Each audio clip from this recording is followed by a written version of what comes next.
Piensen en cualquier superhéroe, el que más les guste. Ahora piensen en otro. Y ahora en otro. Y ahora en otro más.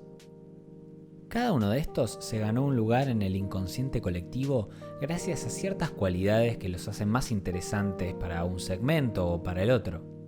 Batman, por ejemplo, no tiene superpoderes, es un detective nato, una de las mentes más brillantes del universo y es oscuro.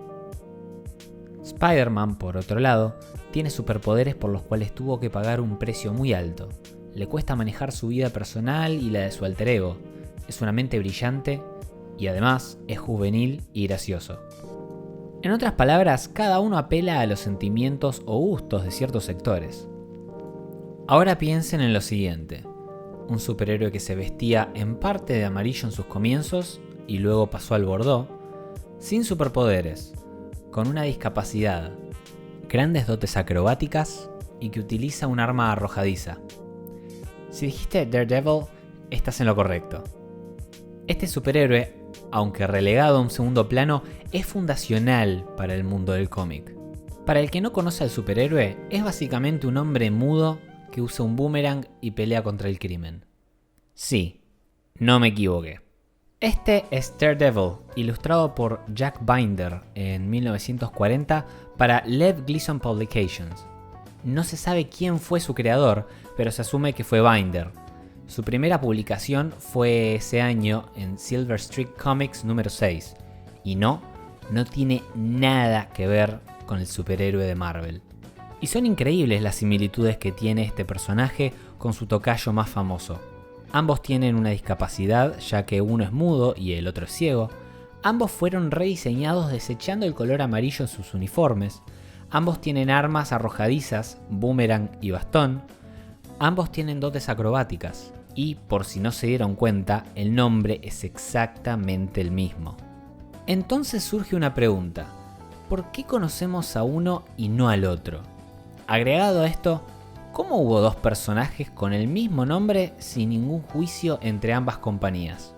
Verán, mientras el Daredevil de Marvel se publicó por primera vez en 1964, durante la era plateada de los cómics, el Daredevil de Lev Gleason Publications, como se mencionó anteriormente, surgió en 1940, durante la era dorada de los cómics. En esta última fue cuando los superhéroes se popularizaron, luego de Action Comics número 1, el primer cómic de Superman. Acto seguido, una catarata de compañías y publicaciones intentaron emularlo. Lev Gleason empezó a vender millones de unidades anuales y, entre todos los superhéroes en las antologías de Silver Streak, surge Daredevil. Sin embargo, este duró solamente un número de esta manera, ya que su creador, Jack Binder, se fue de la empresa. Seguido de esto, delegan a Jack Cole, un joven de 24 años quien ya había hecho cómics bastante exitosos para la empresa, para que reviva al personaje. Cambia el color amarillo por el bordó, le quita la mudez, le agrega un interés romántico y lo enfrenta contra The Claw, el villano más importante de Silver Streak Comics. El cómic fue tan exitoso que a Cole le ofrecieron trabajo en otra empresa. Ahora se los contrata a Charles Biroux y Bob Wood para continuar la historia. Al atraer millones de lectores, ganó su propio cómic. En el mundo del cómic, tener un título propio significa que la compañía se la está jugando por ese personaje. Y en sus primeros números lo enfrentan contra Hitler. Sí, Hitler. Tengamos en cuenta que esto fue durante la Segunda Guerra Mundial. Años después, luego del fin de la guerra, los lectores no estaban tan interesados en los superhéroes, por lo que las ventas empiezan a bajar. Agregado a esto, comienza la Guerra Fría y en Estados Unidos se empieza a buscar y poner en listas negras a todas las personas aliadas al comunismo, de las cuales el mismo Lev Gleason era una. Estos dos factores, sumados a que por la época se hicieron campañas para cancelar cómics violentos, hizo que de a poco Daredevil sea reemplazado por una banda de chicos que hace unos cuantos números que lo acompañaban, los Little Wise Guys, o los Sabionditos, cualquiera. Lev Gleason Publications cerró en 1956, hace 64 años, y Daredevil fue abandonado, hasta pasar al dominio público.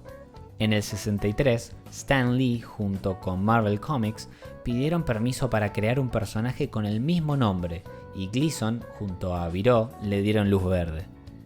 El Daredevil de Marvel hasta apareció en algunas oportunidades con el traje de su tocayo, y ya que el Daredevil original estaba en dominio público, fue usado en varias colecciones de cómics, pero con otros nombres, ya que ahora Marvel tenía los derechos del nombre. Algunos de estos fueron Red Devil, Double Dare y The Death Defying Devil, lo que viene a significar algo como el demonio que desafía a la muerte. Se puede decir entonces que este es el Daredevil que no fue, un proyecto que tenía todas las chances de ganar y que de hecho ganó bastante en su tiempo, pero no sobrevivió a la posteridad. Claramente el talento de los creadores estaba ahí, pero tal vez la situación no ayudó mucho. Esto nos enseña que el talento solo es uno de los requisitos para poder tener éxito. En 1983, los músicos David Conley, David Townsend y Everett Collins se juntaron en New Jersey para formar la banda Surface. Cabe destacar que los músicos estaban muy relacionados con la industria musical. Townsend era el hijo de Ed Townsend, un prolífico autor de canciones, conocido por su hit For Your Love y por haber escrito un temita que tal vez conozcan. Sí, escribió ese temón. Por otro lado, Collins había colaborado con los Isley Brothers, unos tipos que hace casi 70 años que están tocando juntos y que han vendido unos 18 millones de discos. Estos son los que convirtieron a Twist and Shout en esto.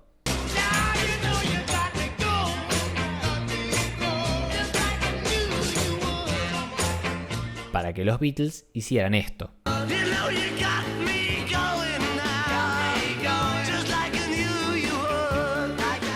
Pero volviendo a Surface, los tres músicos tenían todo para triunfar, solo faltaba una vocalista.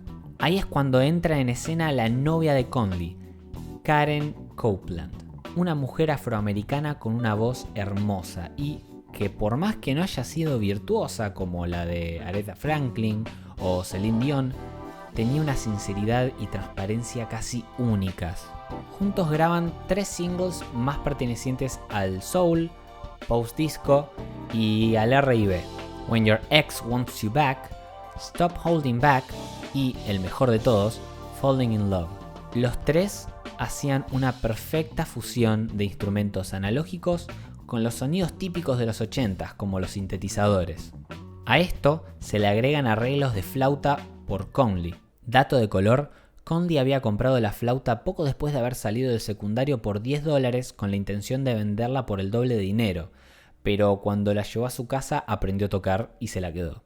Bueno, resulta que estos temas no les fue muy bien, por una variedad de razones. Primeramente, por más buenos que fuesen, tenían versiones de 9 minutos.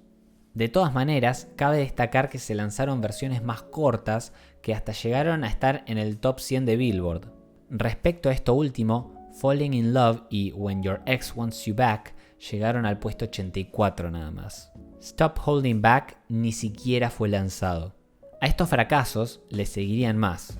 No está muy claro cuándo, pero Collins decidió dejar la banda. Luego de esto, David Conley y Karen terminaron su relación, por lo que Karen dejó la banda.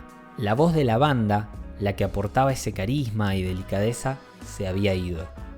Conley y Townsend se mudaron a Los Ángeles, donde su suerte cambiaría. Ahí conocieron a Bernard Jackson en 1984, quien se sumó a la banda.